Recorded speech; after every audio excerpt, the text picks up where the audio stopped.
When building a tiny home, a lot of people choose to loft their bedrooms like I did, and it makes sense. When stacking a sleep space, you get more room in your kitchen, living room, and bathroom. But I know lofts aren't for everyone. We're up in the loft space, and as you can see, my head is touching the ceiling. One of my regrets is this light. I hit my head on it sometimes, kind of in the way. I have smacked my head really hard once, but I was on a gummy.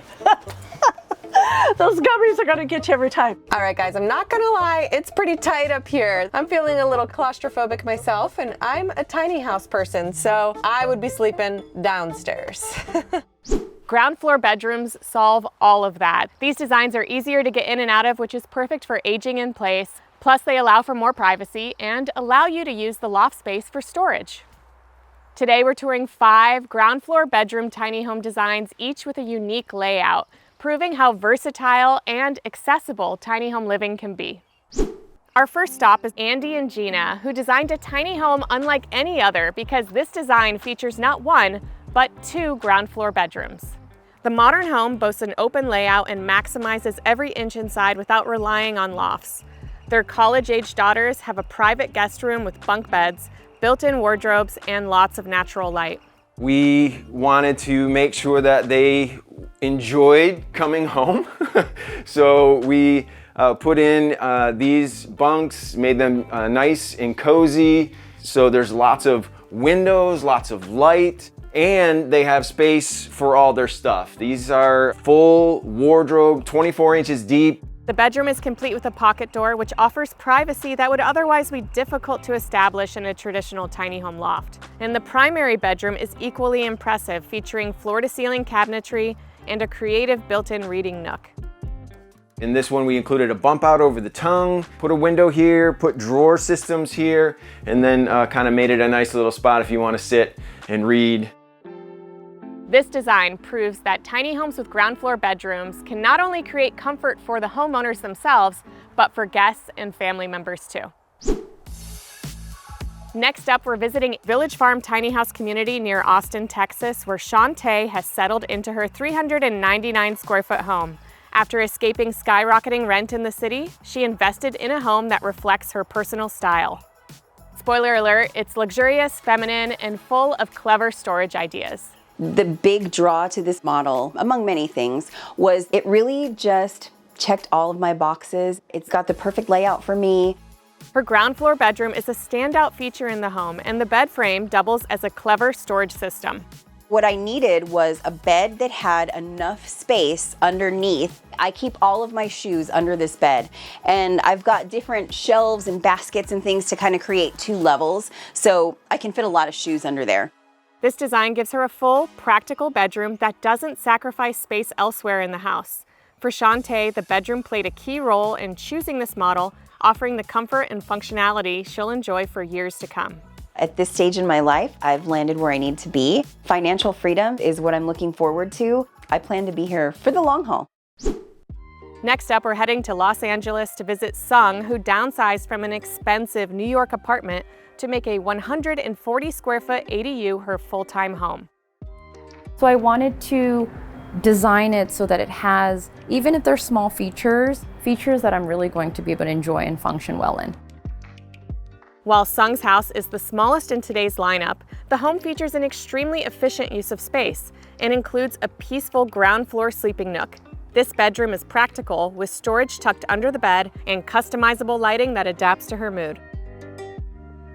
It is a full-size bed. The plywood walls and ceiling in this space makes you feel like you're being hugged. People have asked if it feels claustrophobic or if it feels stuffy, but the amount of sunlight and the size of the door that's actually right in this space creates a really nice flow of air, so it does not get stuffy. And I was also even concerned that I might feel claustrophobic, but it's a very soothing space.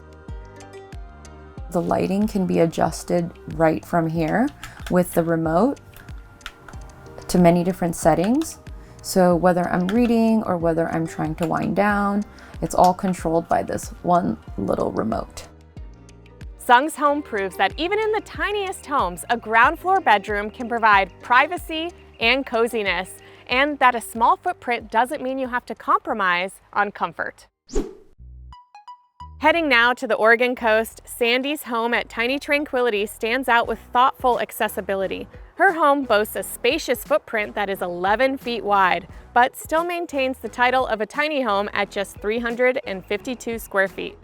As you can see, I don't have stairs. I have a ramp here that was added a few years ago for my partner who needed it at that particular time. I have no intention of ever going back to stairs because it's so convenient. It's the greatest thing. And who knows, I may very well need a ramp myself. While emphasizing themes of accessibility and storage, Sandy opted for a ground floor bedroom that will be both comfortable and practical long term. Plus, this bedroom has more storage than any we've seen so far. Moving forward here, this is the bedroom. This is a queen size bed, perfect for watching television, of which I do in here. There's lots of storage. I have cabinet storage all across, which could have been just a wall.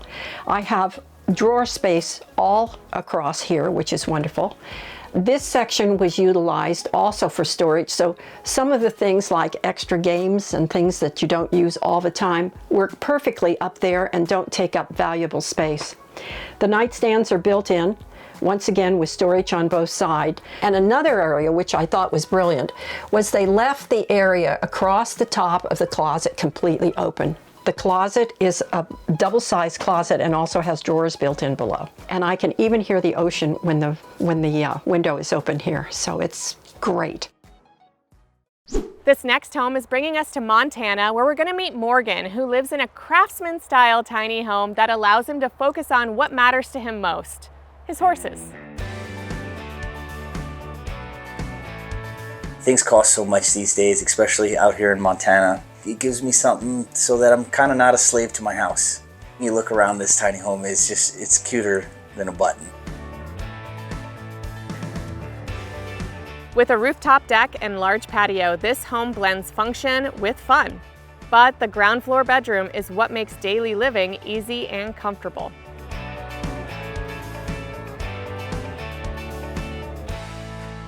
This is a full-size queen bed. I put a mattress in here. There's storage under here in these drawers. There's a cabinet in here for putting clothes and whatnot.